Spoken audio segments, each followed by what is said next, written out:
My name's Alan Guy, born in 1932 in Liverpool. I joined the army when I was 17 and a half in 1950, and I joined the Army Medical Corps. Previously I'd been studying public health work, so I became what they called in those days a hygiene assistant, which meant I had to do 3 years full training in all aspects of preventive medicine in all types of climates and every type of disease known to man. And January in 1953, I was called to serve in Korea. Well, you didn't have the publicity in those days that we have now. We didn't have television, so we had no real knowledge about Korea. What we did have, we'd been through World War II, so we were not afraid to go and serve our country. Otherwise we wouldn't have joined the army in the first place. I joined a boat at Southampton. It took us 5 weeks, going to many exotic locations on the way through to Busan, which was known as Busan in those days. It was a totally different country in those days. Well, the thing that first greeted you in Busan was the smell. Unfortunately, there were many paddy fields for growing rice, and they were fertilized with human manure. That was what we smelt when we went into Busan. And of course, the place was totally devastated. Everybody was poor and obviously feeling the effects of the war.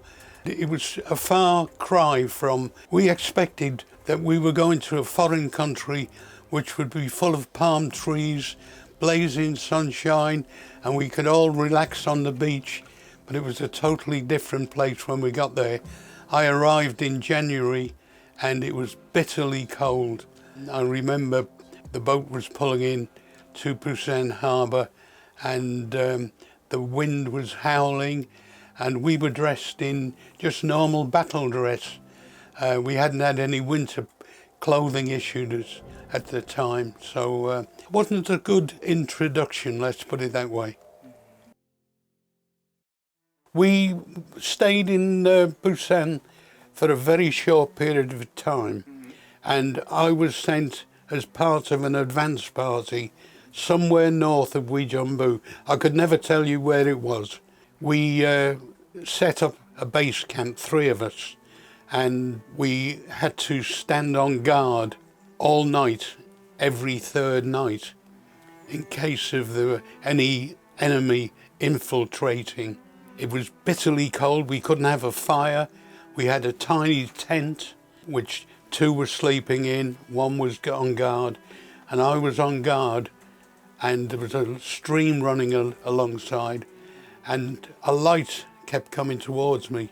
So I raised my rifle and I said, "Halt, who goes there?" And there was no answer.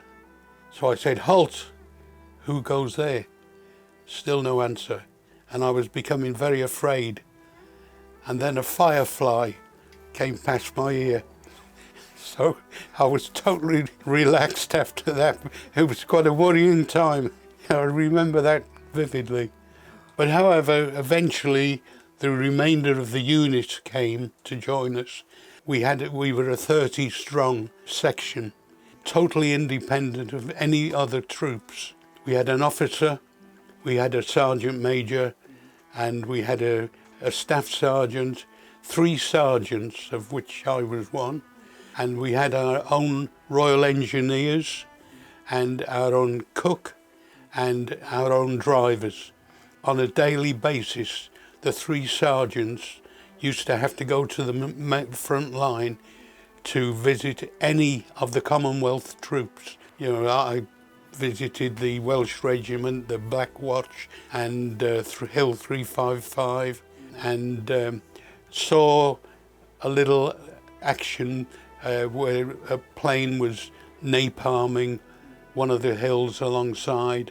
On one occasion, in the latrines, which had a superstructure of corrugated iron, and all of a sudden the shell fire, bang, bang, deafening. I was worried that I was going to end up down in the pit, but luckily it turned out to be outgoing instead of coming.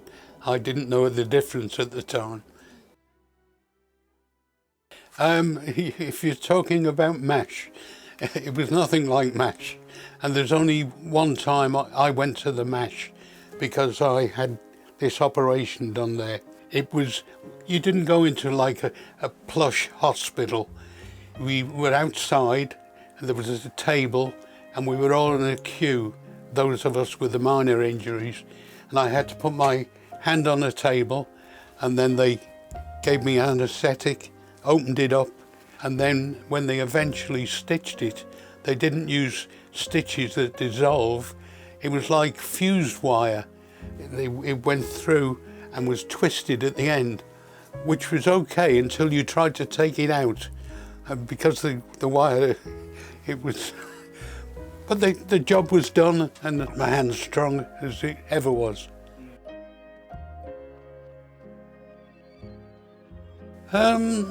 You never remember the worst side.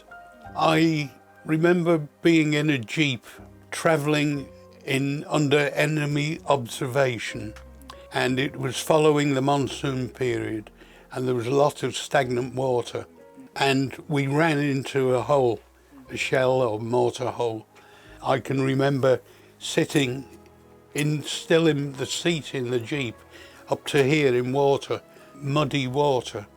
We still had to carry on. An American truck managed to pull us out, bearing in mind we were still under enemy observation, so we were quite at risk. When they got us out, we had to carry on to the front line. Yeah, and there must have been about 2,670 wounded, but I did not have any comrades killed in Korea because we were such a small unit. We'd been at risk of getting killed, but we were just lucky, I suppose. I look at it as part of my past.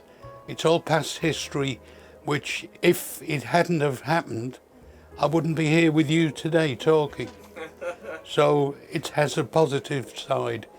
The whole of the Korean War has a positive side because I've met so many nice people, not talking only this country, but I've made so many good friends in Korea.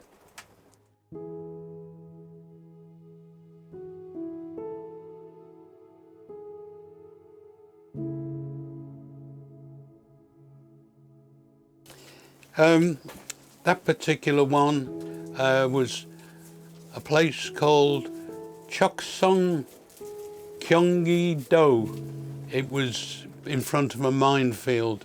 We were clearing an area for the field ambulance to move into.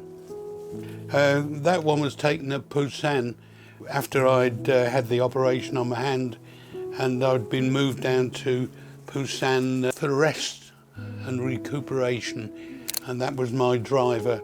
There was just him and myself who were responsible for doing all the preventive medicine and advice round the whole of the Busan area. This was when we'd set up as more of a permanent camp later towards the end of the Korean War. Oh yes, this photograph was taken with General Pak Sun-yup at Fort McNair in America, in Washington, when I went on a veterans visit, and that's him. And the gentleman on the right is Kenneth Wu, who was the interpreter for the peace talks at Panmunjom. I did correspond with Kenneth for a while afterwards, but we've lost contact now. Your general has passed away, unfortunately. in one word, Yeah. peace. The fact that there'd been an armistice and in theory there should be peace throughout Korea. We all hope and we pray that one day the two Koreas can join together in peace and harmony.